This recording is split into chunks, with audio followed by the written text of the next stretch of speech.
Thank you very much, and it's great to see such a nice big audience early on in the semester. और बड़े-बड़े नाम भी बैठे हुए हैं, कुछ professors भी आए हुए हैं, so we're feeling properly intimidated now. But it's a pleasure and an honor to have you, Zulfiqar Ali Bhutto, Junior, at LAMS in Lahore, to speak about the Indus. जब भी मैं सिंध में travel करता हूँ तो सिंधियों के साथ हमेशा जब भी बातचीत होती है तो वो यही कहते हैं कि the lifeline that connects both of us is the Indus. Definitely. And our failure to recognize that may be at the heart of many of the problems that we see. For sure. So you have spent many, many years of your life, not only looking at the environment in general, but looking at the Indus more specifically, और फिर अब canals का मामला भी एक है जिस पे हम चाहेंगे कि आप बातचीत करें. मगर before we start on all of that, मेरे जैसे अनाड़ी बंदे को जरा समझाने के लिए पहले तो ये बताएं आप कि ये जो सारा मामला है, इकोलॉजिकल क्राइसिस है, क्लाइमेट क्राइसिस है जी, एनवायरमेंटल क्राइसिस है, ये है कि what is at the root cause overall globally speaking of what we consider to be the environmental crisis? I mean, there's a one-word answer and then there's a long answer. Obviously, the one-word answer is the capitalism or humanity's conquest for economic growth. Is now it should be common knowledge that this is the primary reason for environmental destruction, climate change, etc., because there's a profit incentive to cut down trees, to dam rivers, to dynamite mountains, because each of these are extractive. And we live now in a world of extractive economies, global extractive economies, and centralized systems that are extractive. So if let's say Pakistan is an extractive economy, but it works on the behest of other extractive economies also, right? So we live in a global extractive economy. So this is first and foremost, of course, our reason. And then beyond that, of course, why does no one stop this?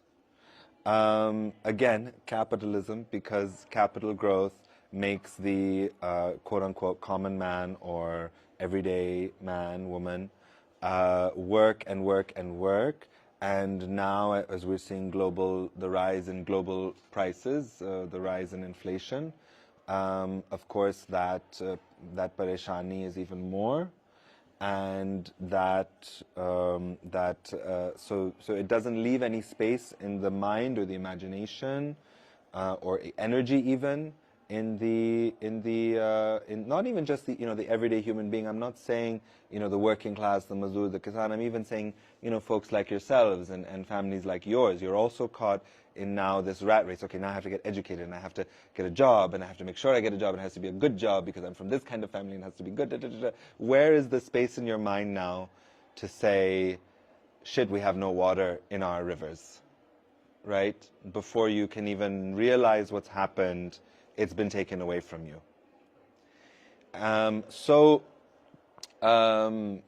That's the reason. I see.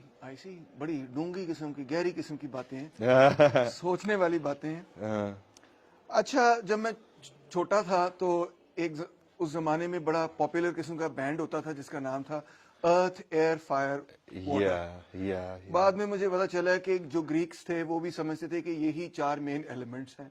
बेशक. तो fire को तो जरा रहने देते हैं, वो वैसे ही पाकिस्तान में और एलए में बड़ी लगी हुई है. जी बिल्कुल लग रही है. हाँ. मगर एयर, वाटर और अर्थ को जरा लेते हैं तो हमने तो यहाँ पे हवा का बहुत बड़ा क्राइसिस देखा. जब ये पिछले पीरियड के अंदर हमने यहाँ पे स्मॉग का सामना किया. और इनफैक्ट अभी रिसेंटली भी फिर LUMS was also under lockdown, Punjab and Lahore was under lockdown etcetera. And I believe you told me just earlier कि सखर में भी AQI 1000 पे पहुंचा. तो जरा इस पे रोशनी डालें कि ये हो क्या रहा है हमारे साथ. Oh gosh. Well, smog is not necessarily my forte, but of course, again, it links back to not only uninhibited growth, but also a lack of political will. So this is now where we go from the pure economics into the more bureaucratic. Where Pakistan's most certainly not the first country to experience economic growth that's accompanied by environmental disasters such as smog. The European cities experienced this very early on. London is a good example. And they were able to tackle it because it was an emergency. People were dying, people were sick, hospitals were full. Same in Pakistan, same in Lahore. People were dying, people were sick, hospitals were full. There was no visibility, which made things dangerous. And so it had to be tackled.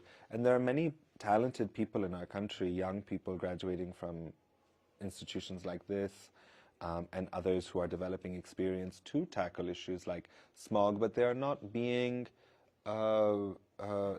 activated because there is no political will. The political will has gone now towards repaying our loans, right? This is another thing that is not allowing for political will because we are so strapped. Not only is there corruption, not only is there already poverty, but now we have some of the biggest debts to pay in the world. मैं तो सीधा साधा किस्म का बंदा हूँ. सही है. What I would like to know is कि मरियम नवाज शरीफ कहती हैं जी जी कि ये तो किसानों की वजह से है और ये लेफ्ट के एक्टिविस्ट जो यहाँ बैठे हैं वो कहते हैं ये फैक्ट्रियों और गाड़ियों की वजह से. So मैंने भी इंटरव्यू सुना और उसने ये कहा कि पुरानी गाड़ियाँ गरीबों की गाड़ियाँ So उनकी ये कहने के मकसद थी कि एक्चुअली फॉल्ट ना सिर्फ फॉल्ट गरीबों का है मगर गुर्बत है गैर कानूनी. हमें इस पे हमें we need to make खत्म कर दो उनको like it's and that's also that was the meaning of her statement. I think, forgive me, Maryam Nawaz, I'm sure you're a nice person in real life, but that was the implication, right? That poor people are what we should ban. How are you going to say old cars? Now everyone has to, what is supposed to do? Buy new cars, you know? And why? Electric गाड़ियाँ खरीदे. Electric गाड़ियाँ खरीदे तो हमें electric buses दे दें फिर. Electric rail गाड़ियां दे दें जो कि इन्होंने हमें दिया है. पब्लिक ट्रांसपोर्ट दे दें. पब्लिक ट्रांसपोर्ट और भी दे दें. कराची में दे दें, सखर में दे दें, तमाम बड़े शहरों में दे दें.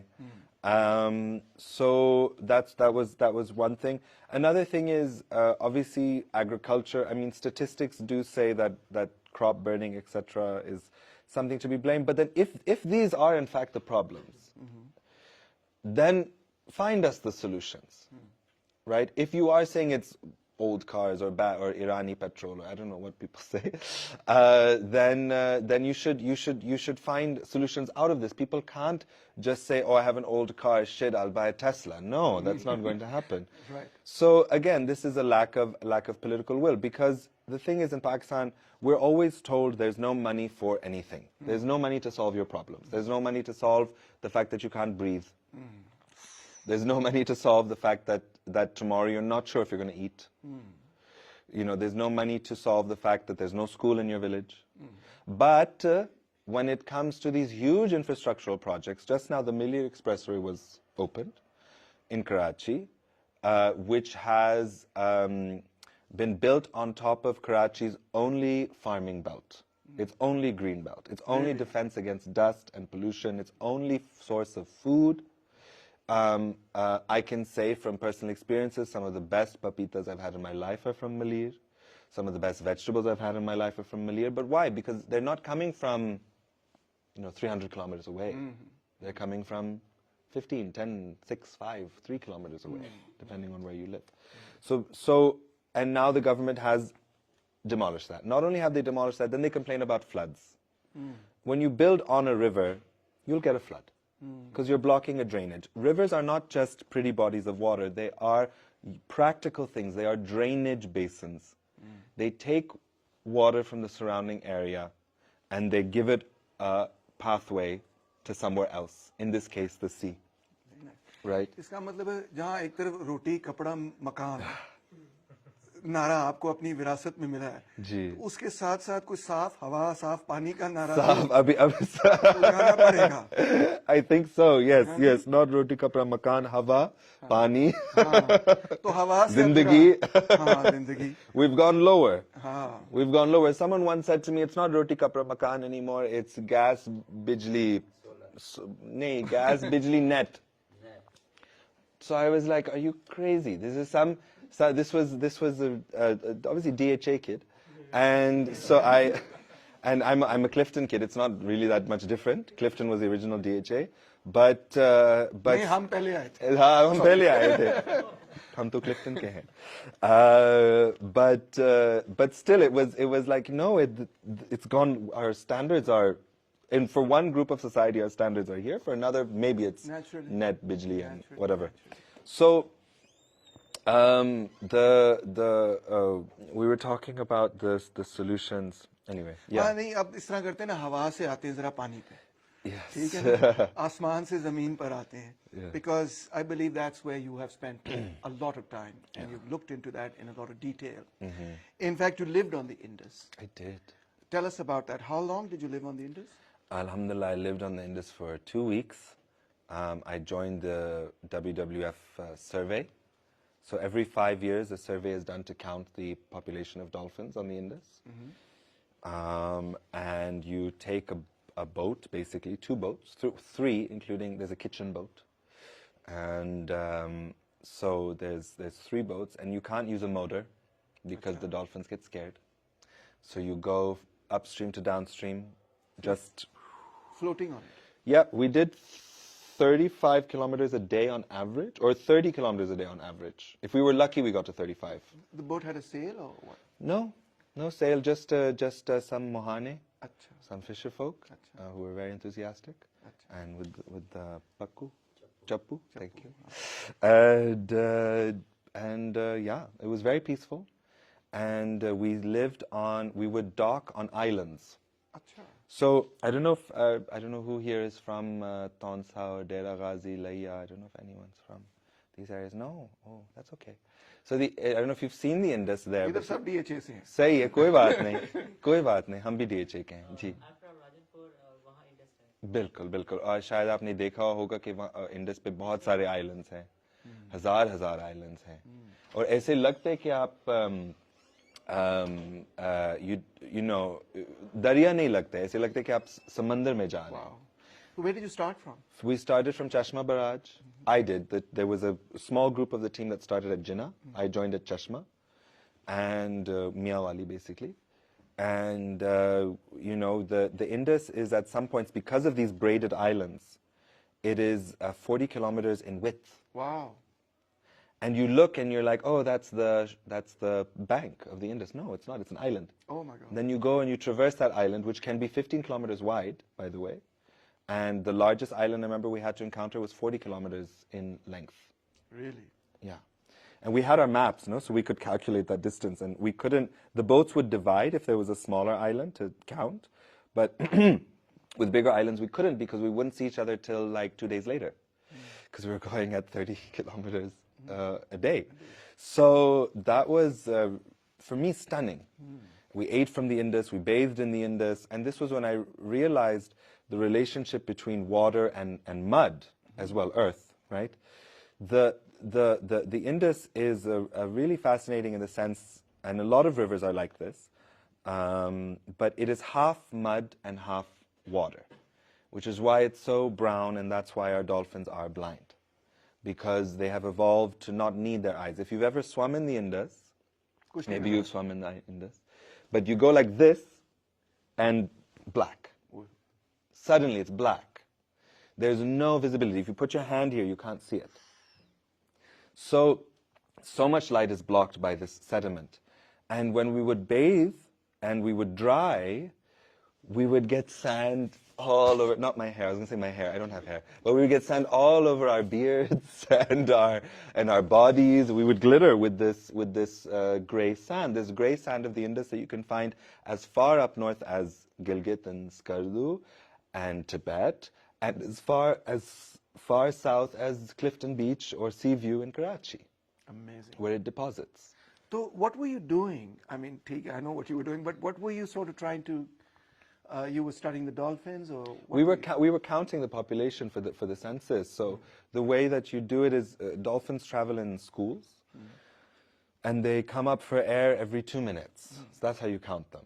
So if one dolphin comes up, and then 2 minutes later, a dolphin comes up, that's one dolphin. If one dolphin comes up and 30 seconds later a dolphin comes up, that's two. I see. Right? And because it's not the same one. it's not the same one, because it won't come up that soon. And so that's how you know you saw two dolphins. And then, but it's funny because you have to come to consensus. The boat has to come to consensus. You have to have a high average, a medium average, and a low average. And you're like, I saw 5. And someone's like, no, it can't be. I saw 2. And someone else is like, I think I saw 3. So then you calculate these numbers and you calculate the average, and that's how the census is recorded. And what happens with this census then once it's done? It's handed to the government. And what do they do with it? They say, cool. And if it's a good number, they tell the whole world how exemplary Pakistan is. And actually, Pakistan is exemplary in this field. Achha. I will say that much. Achha. Because I went to a conference in Colombia, Bogota, and there were representatives from all the dolphin countries, which are Brazil, Bolivia, all the river dolphin countries, sorry. Brazil, Bolivia, Uruguay, Peru, Ecuador, Colombia, and also Indonesia, China, Bangladesh, Pakistan, India, and Cambodia. And honestly, they were really not doing very well. Achha. Cambodia, the finless porpoise, which is a very cute river dolphin. It doesn't have a chaunch. This has a chaunch, like a beak, a mouth. They look like a smiling dude. They have a nose. They just have a round face. Okay. So they just look like they're smiling, and like a guy smiling, like a smiley face. They look like a smiley face. And they're not doing too well. They only have 90. They only have 90 in they're going extinct. Yeah, they only have 90 in Cambodia, and India just did a census. Modi is very enthusiastic about the Ganges river dolphin, and is similar to how Indira Gandhi had her tiger project. His is the dolphin project. So they're very excited about their statistics. They did their first ever statistic, but Pakistan has been doing censuses since 1969. And in 1969 we thought there were 0. In 1974, we counted 175, and then I'm going to skip some years because I don't know these figures, but then in 2000 there were 800. Achha. 2001 there were 800. 2006, when the Yangtze River dolphin went extinct, we counted 1,000 dolphins. Achha. Then in 2000, it happened every 5 years, so I'm going to skip.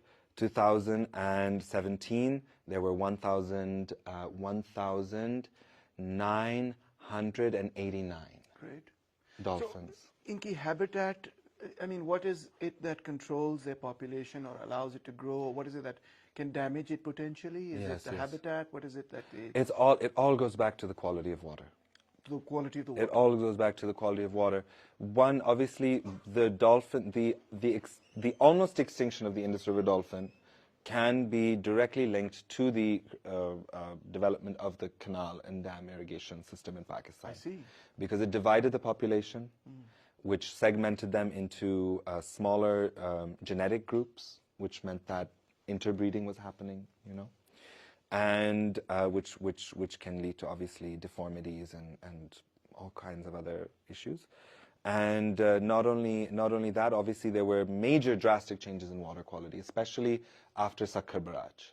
So what ended up happening was that when the barrages were built here in Punjab, starting on the Ravi in 1879, there were assumed to be 10,000 dolphins in the Indus system, as counted by a British zoologist, John Anderson. Achha. And you could see dolphins from the ramparts of the Lahore fort at that time. So you guys lost something, sorry. But as soon as the barrage system was built here in 1879, Madhopur barrage was the first one to be built in all of South Asia. And by the 1930s, it was more or less extinct. 1960s was when the final dolphin was spotted in the Sutlej. So there are no dolphins in the Punjab rivers, except for a small population. I'm sorry, I don't know if I'm boring. Except for a small population in Beas, in India. There are 5. They somehow got there. Nobody knows how, nobody knows why, but they're there. And India is very happy. We have Indus River dolphin and Ganges River dolphin. So the population was, went through a huge decline then. When Sakhar Barrage was built, again, it went through another decline. But by the time the Indus Water Treaty was signed in 1960, you had all these other barrages built. Jinnah, Chashma, Taunsa, Kotri, Guddu. These were all built under the watchful eyes of the international community and Ayub Khan in his then Green Initiative.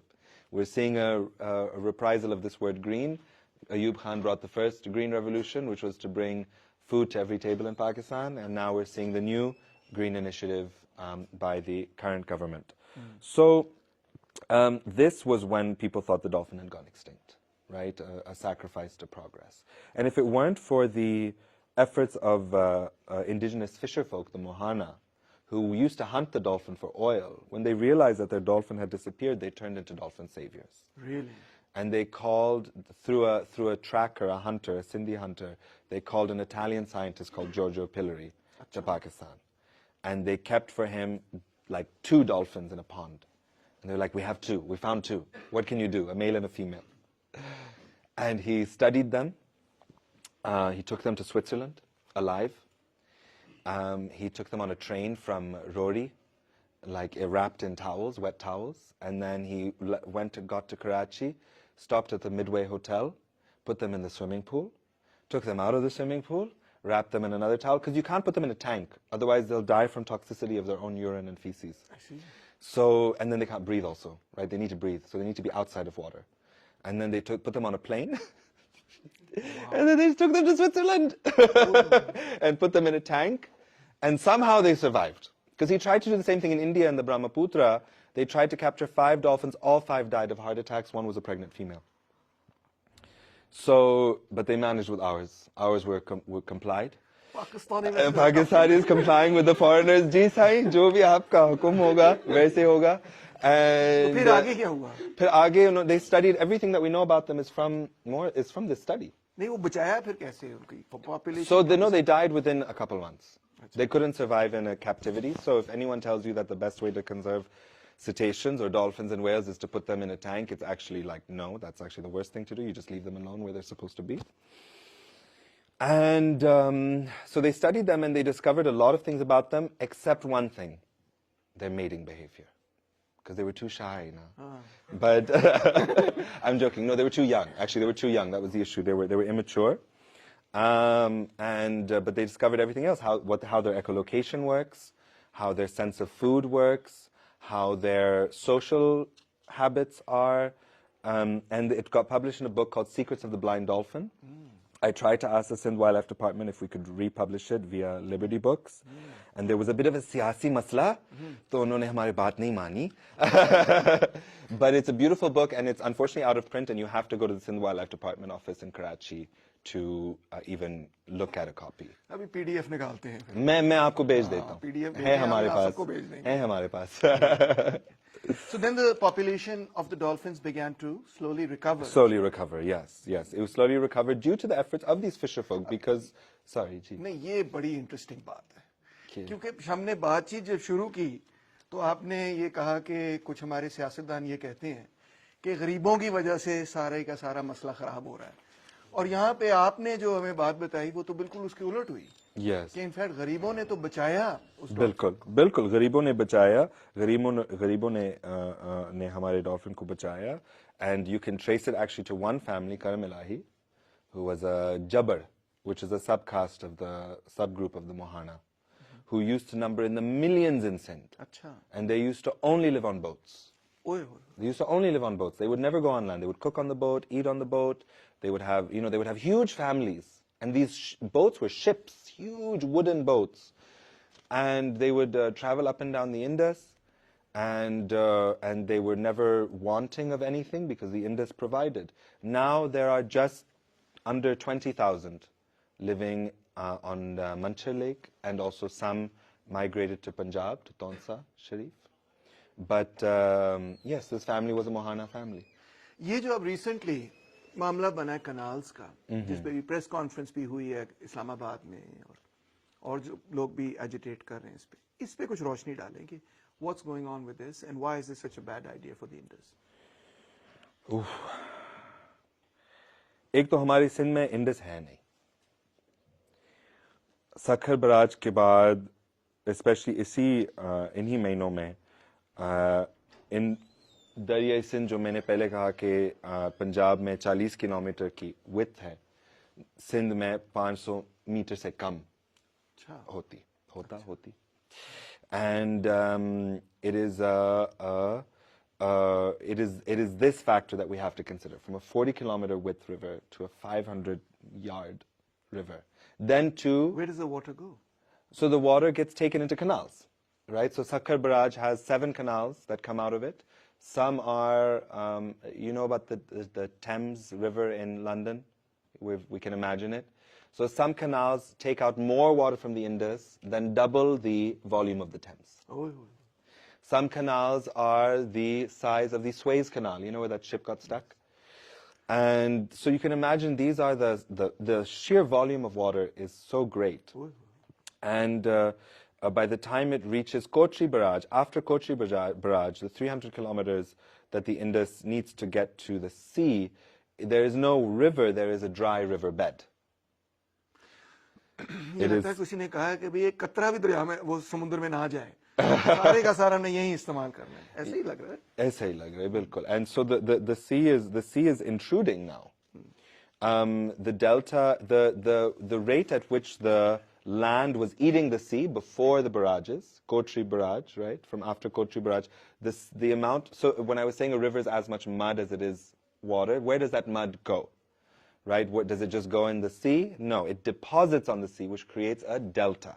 So it increases the land of Pakistan. It increases the size of Pakistan. It is the original land reclamation project, right? And so the rate at which Pakistan was increasing in size was 30 meters per year. So if you can imagine, we're going 30 meters into the sea every year. Now, we have lost several thousands of acres to the sea. Really? Now Pakistan, since the 60s, has actually shrunk in size, excuse me, by several... Bangladesh bhi to lehda ho gaya. Exactly. तो हम बांग्लादेश जैसे बनेंगे कुछ ना कुछ, सिंध तो कम से कम. And so we've lost already tens of thousands of acres to the sea. These are villages, these are communities that have तो gone. ये canals ना बनाई जाए फिर? Sorry, फिर हम canal के बारे में बात कर रहे थे. Sorry, मैं distract हो गया हमारे अपने सिंध के बात में. So the canals now, what I'm trying to say is that there is no water to take. They want to take, they want to irrigate 4 million acres of land in Cholistan. When the canal infrastructure in Sindh is not even functioning. You know, people are planting their rice and wheat crops 2-3 months late because the water is coming in 2-3 months late. There's no water. We don't have water. I see. And they want to irrigate 4 million acres in the desert. At least fix us first, you know. And the other problem with this is they want to take water out of the Sutlej. Again, if anyone has seen the Sutlej, after 35 years, the Sutlej has gotten water last year. They're taking water out of the Sutlej on one flood. On one anomaly of a flood. Another thing is, obviously, they do realize the reality is there is no water in the Sutlej. So they're trying to get water from the Indus vis-a-vis a series of link canals. By the time these link canals go from the Indus to Jhelum, to Sutlej, to all these rivers, you lose so much water vis-a-vis evaporation, water theft, whatever. And then you want to throw the water in the desert. Another thing is this land is being subleased.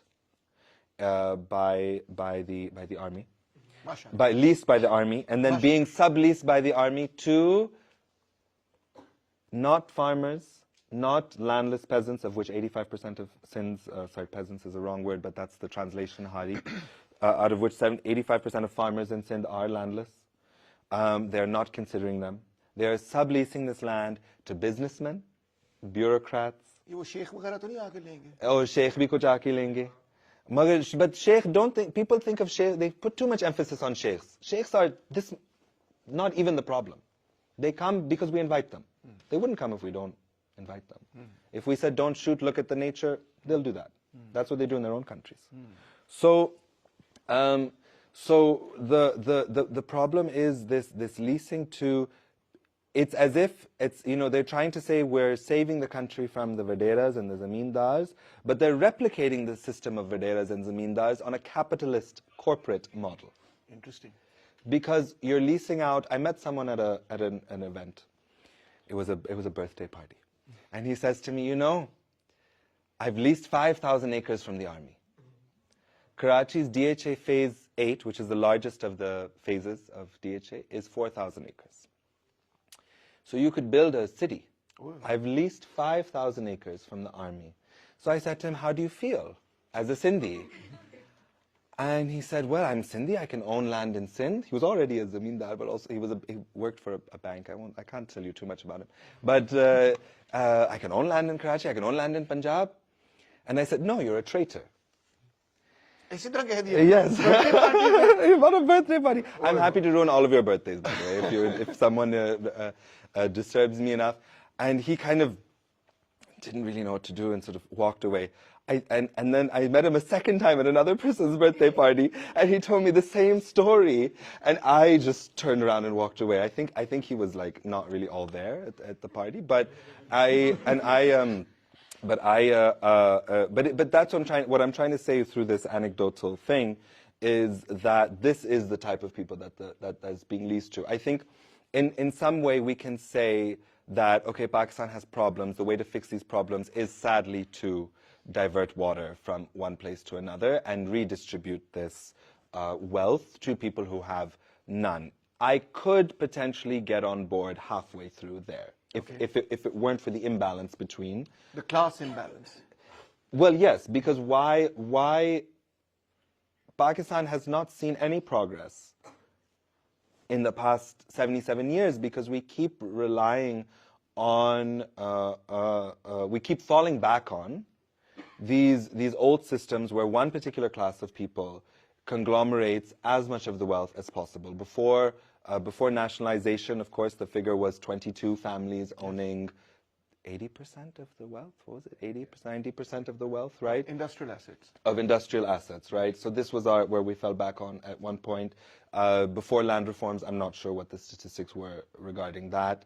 Then, of course, we had a period of socialism, nationalization. We experimented with land reforms. And then after 5 years, the whole thing was reversed. And again, we fell back on the exact same systems that were keeping people poor and downtrodden to begin with. So, these canals, if they're built, these 6 canals, if they're built, one, we will likely see a 50% reduction in water past Guddu Barrage coming into Sindh, which will directly affect, obviously, humans, as well as the dolphins. 60% of dolphins live in this area. Dolphins need deep water. Dolphins need flowing water. They'll go extinct. They'll go extinct. And likely the river will disappear past Sakhar Barrage. And all the businessmen from Sindh will move to Punjab. But I think also, it's funny because when I say Sindh and Punjab, immediately we get a little riled up on a provincial level. I'm not trying to do that. If I could say words like Upper Indus and Lower Indus, I would say that. Because the fight is not a provincial fight.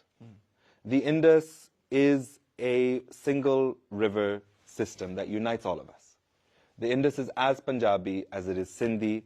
It's as Sindhi as it is Balti. It's as Balti as it is Pakhtun. I'm making it ethnic. It is all of our river, right? So the health of the river system as a whole, from the upper to the lower, should be all of our concerns.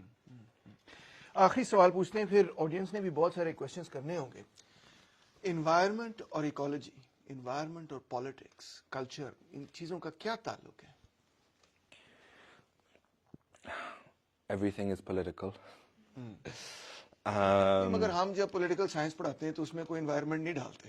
क्यों नहीं बसे डालते रखते हैं. क्यों आप नहीं डालते हैं? नहीं, not really. क्यों? I am upset actually.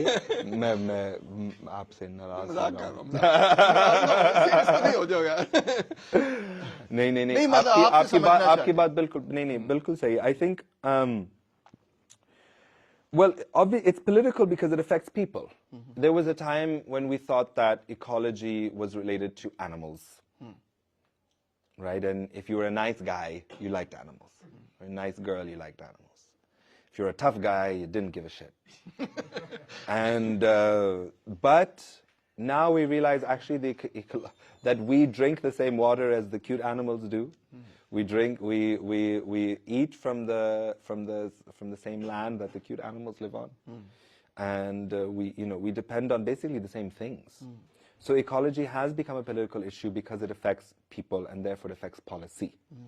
So, and that's the thing. When I talk about the Indus River dolphin, I'm really talking about people. Because 100% of the Indus River dolphin's population depends on the River Indus. And more than 90% of Sindh's population depends on the River Indus.